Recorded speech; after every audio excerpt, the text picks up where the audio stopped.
Hello and welcome to the Eating Disorder Therapist podcast. This is a podcast to help you find peace with food and overcome disordered eating.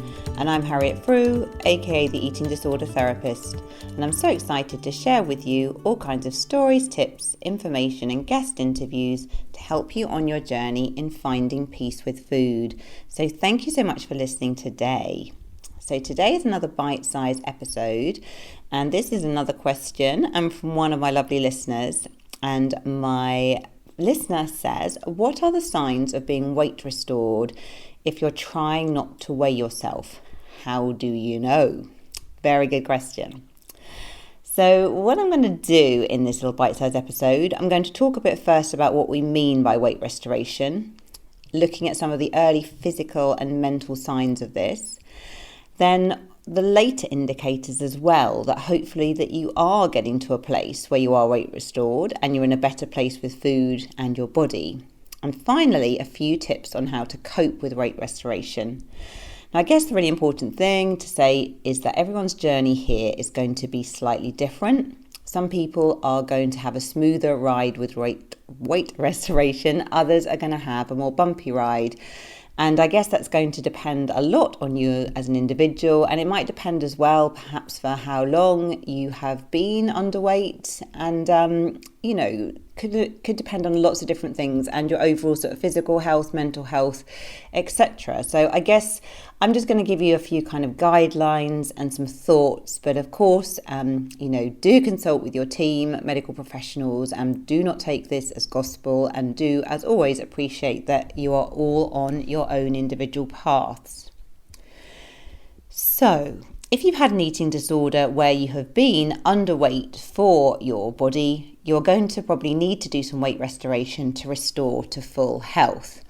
And I think this is really, really hard sometimes to get your head around, because I know so many of my clients have said to me, can you just change my head, but I keep my body the same? Because I think that's a common thing sometimes. There's a lot of ambivalence around change, and part of you may feel really uncomfortable with the thought of your body changing. But at the same time, you might be completely fed up with all the physical and emotional impacts of starvation and restriction, and just be so fed up with that and wanting to change that. And you can feel really torn. So I think if you're listening and you relate, you are not alone. So what's important to say as well is that weight restoration itself doesn't only include gaining weight. It also includes other signs of health, such as hopefully improvements in your emotional well-being, hopefully improvements in your physical health, improved cognition, and an absence of perhaps medical concerns that you may have been experiencing when underweight. And I guess as well, it's not like a lovely linear, smooth line in terms of recovering in all these different areas. You might find that you become sort of weight restored more quickly, but actually you're still really struggling mentally, or you're still really struggling with hangover physical effects, maybe like some IBS symptoms or something. So I guess again, everyone's journey is going to be slightly different.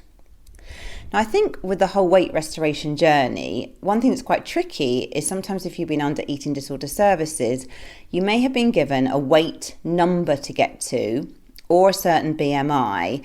And I think often, and this is quite variable in different places, but I think I know many clients who have been given kind of like the lower end of the BMI range. And, and of course, BMI has its limitations anyway. But I think for most adults, actually, your set point weight range in terms of the range of where your body is most happy for most adults is probably above the lower end of the BMI kind of normal healthy range. I think most people are probably going to fall, definitely higher up the BMI range than that. And of course, again, limitations on BMI. So I think it's profoundly unhelpful to get really fixated on a certain number and trying to sort of stick there.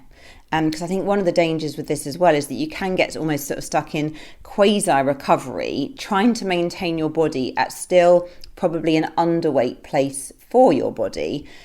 And you're still having to have rules and some restriction in place to maintain that, even though you might be in a better place than before. So I guess I would say you want to be aiming for weight restoration where you're not having to have all those rules. Otherwise, you're still in a very restricted place, and a place that is not free. So you want your body to be in that place much more where you're leaning into your own hunger cues, listening to what your body needs. And you want to be finding a weight range that your body can naturally sustain for the long term. So you're not having to be being preoccupied with food, and you can just get on with living your life. And as I've said, there's a danger when you get fixated on a particular number. You can hold yourself below where your body's happy, and then you may render yourself stuck in quasi-recovery for a long time with huge food preoccupation, lots of rules, and ultimately you are not free. So, of course, it's really important to mention as well that with weight restoration being one part of the process, so important in eating disorder recovery that the emotional and psychological sides of recovery must be focused on too. Otherwise, what's going to happen is you're going to do weight restoration, you are sort of taking away your coping strategy in a way. You're suddenly going to be feeling more feelings. You're going to probably be struggling with your body image, struggling with your identity, struggling with some challenging thoughts. So if you're not dealing with the emotional and psychological side of the eating disorder as well, you are not going to be in a great place. And you might actually feel that you're in a worse place than you were before. Because although physically you might be a lot better, mentally you are still going to be in a very dark place. And the tricky thing is, I think sometimes people feel they get to this place and then everyone around them assumes that they are all well and all is right in their world, when actually they're in a place where they're really, really struggling. So I think it's really important to highlight this. Weight restoration on its own is only one part of recovery. It's really important to address the emotional and the psychological side too. So how do people go about weight restoring? Well, generally, when you are weight restoring, it's very helpful to have some kind of structure with your eating and to maybe follow a plan. So some people do go all in and go for it in recovery, so completely allowing their body to go with their hunger with no limits or boundaries and just sort of eating the food that they desire, etc. Now, I think for some people this works well. Some people just like to do the all in, dive in the deep end head first. But it can also be quite challenging to deal with. And also, if you've been in a period of restriction for a long time, when you do that, your body is going to be a bit all over the place. It's going to take time for your hunger and fullness cues to be regulated. And it can be quite a difficult journey, a difficult roller coaster, particularly in the shorter term.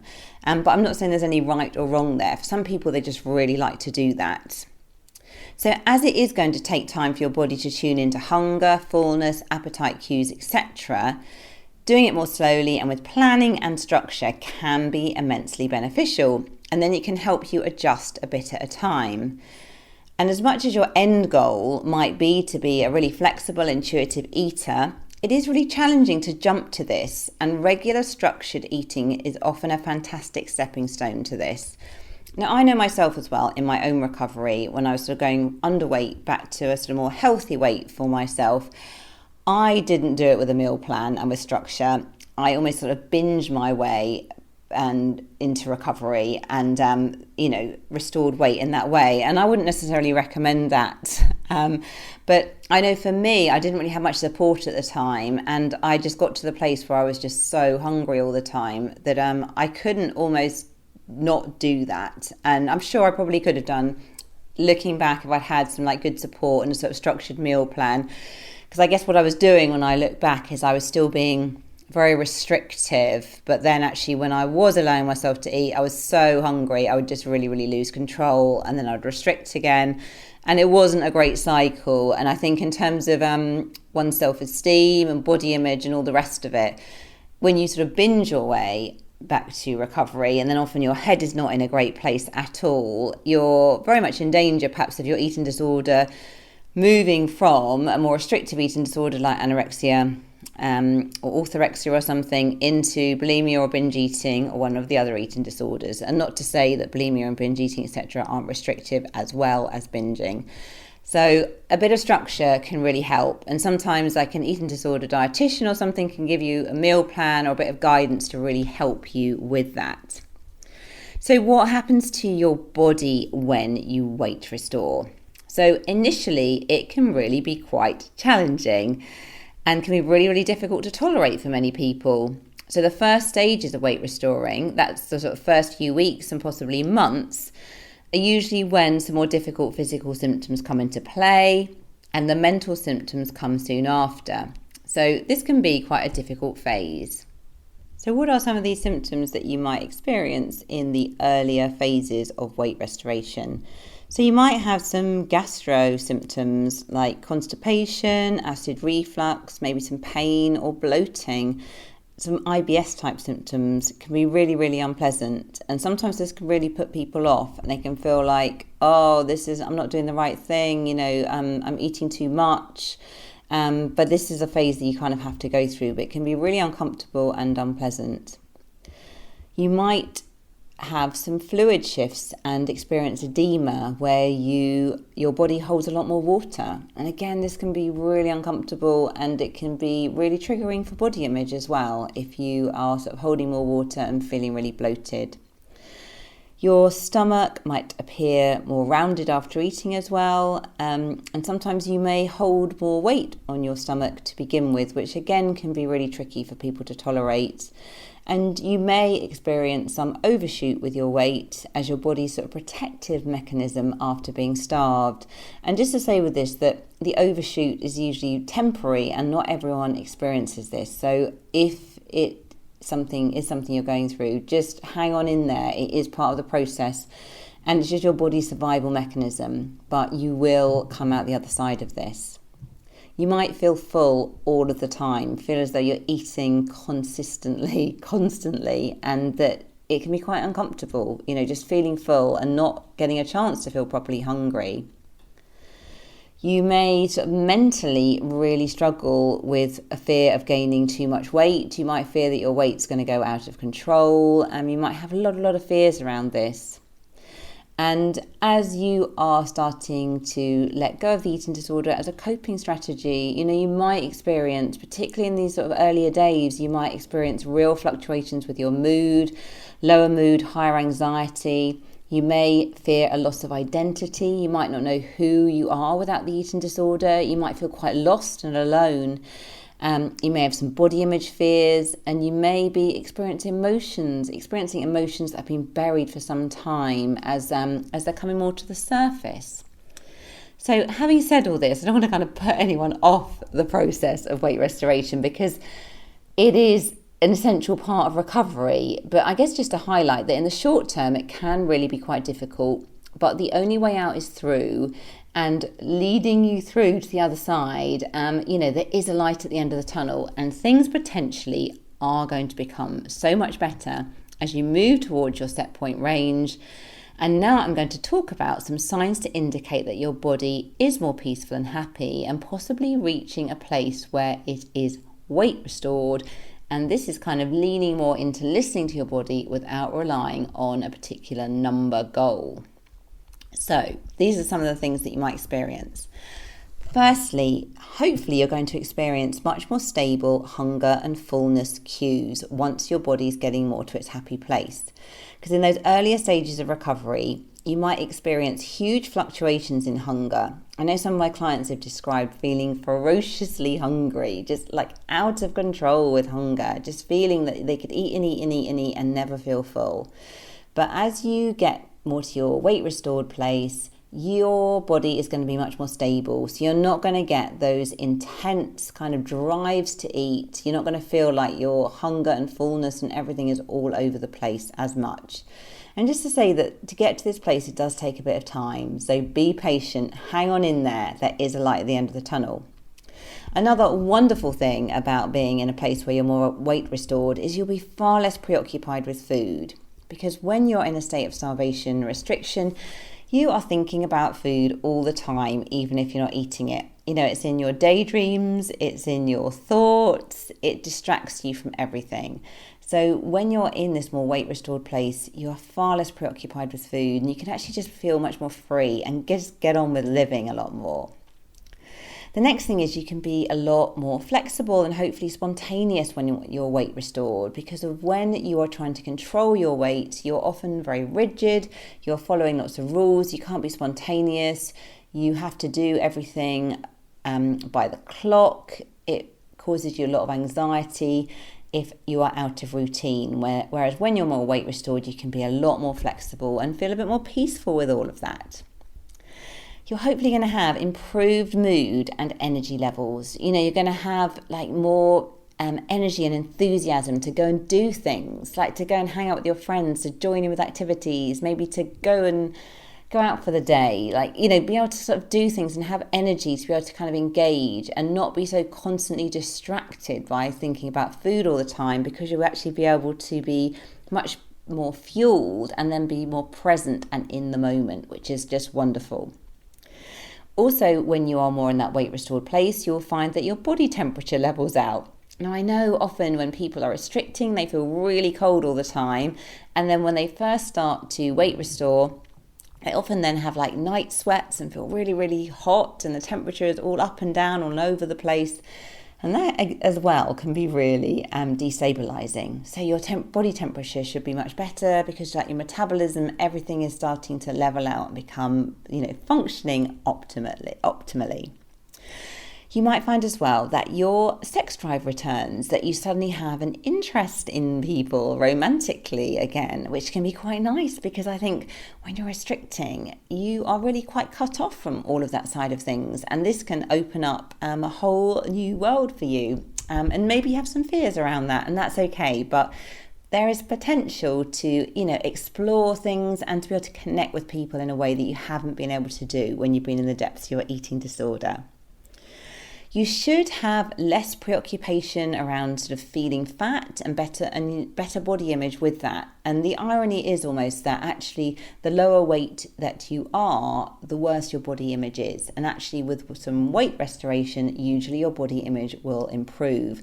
And that seems a bit of a paradox, but I think again it goes so much with the preoccupation with food and your body that happens when you are low weight, whereas actually when you start to weight restore and you can focus on other things and engage much more in life, then you're not so focused on your body, and that is a lot of freedom for you. The next thing as well is improve concentration and focus. You can actually sit and watch a TV program without being distracted. You can go to a film and actually listen and watch and absorb it. You can actually listen to a conversation without being distracted. You can probably write an essay and be able to focus. You have some memory to remember things. Wonderful benefits of being more weight restored. You can feel satisfied as well after you have eaten, rather than feeling constantly hungry. And again, there's that whole thing about your sort of hunger, fullness, appetite all regulating out a lot more. So you're just feeling a lot more sort of stable in your body. You're going to sleep better as well. I think when you're restricting, you often wake up a lot in the night, and in those early stages of weight restoration, your sleep can be a bit disturbed because of maybe IBS symptoms or night sweats and all of those kind of things. But when you're more in a weight restored place, you're going to sleep better, and then you'll feel better. It's going to improve your mood so much. You'll have better skin and hair as well. You're just going to look more healthy, which will hopefully make you feel good. And you'll generally feel more sociable. So have headspace for other things apart from food and body image. Now, I'm sure there are more things that I could talk about. So if you're listening and you think, actually, Harriet, you've missed something really important, do let me know. Send me a message, and it can go in the notes under the podcast and we can add to it. Or do send me a DM as well on Instagram at the eating disorder therapist _ because I'd be very keen if I've missed anything key here. So of course, everyone's recovery is individual. It does take time, and be patient. So now just a few thoughts on how to cope with weight restoration, because obviously not an easy thing to do. So number one, have a support team. I think it's great to have professionals involved if needed, often needed. Friends, family, people around you who are really cheerleading you on, supporting you, who you can vent to, who you can have a good cry to if you need to, if you're having a really bad body image day.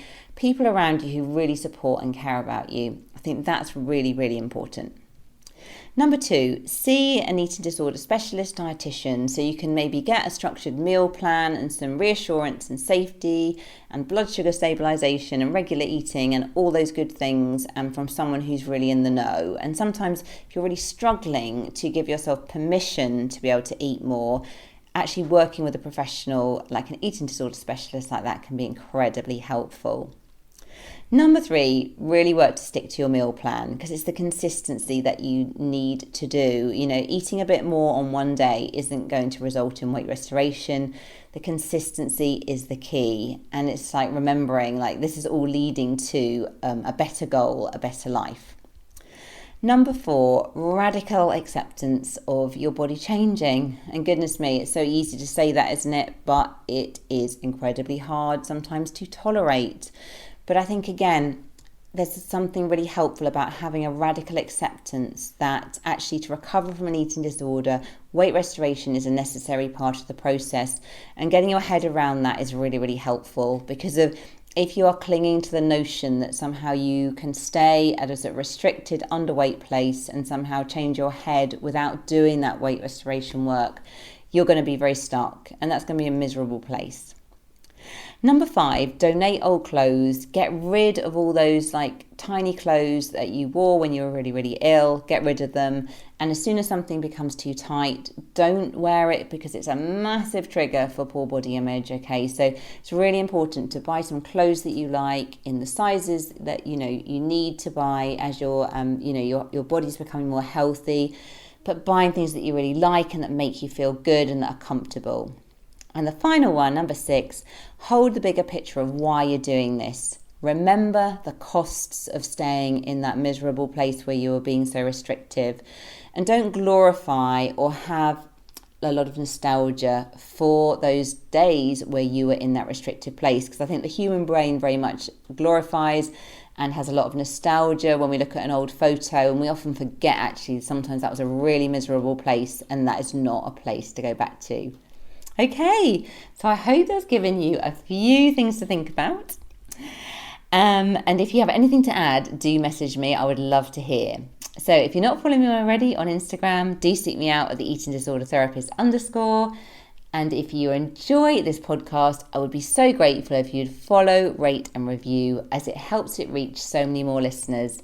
Thank you so much for listening today. And I look forward to sharing another podcast episode with you very soon.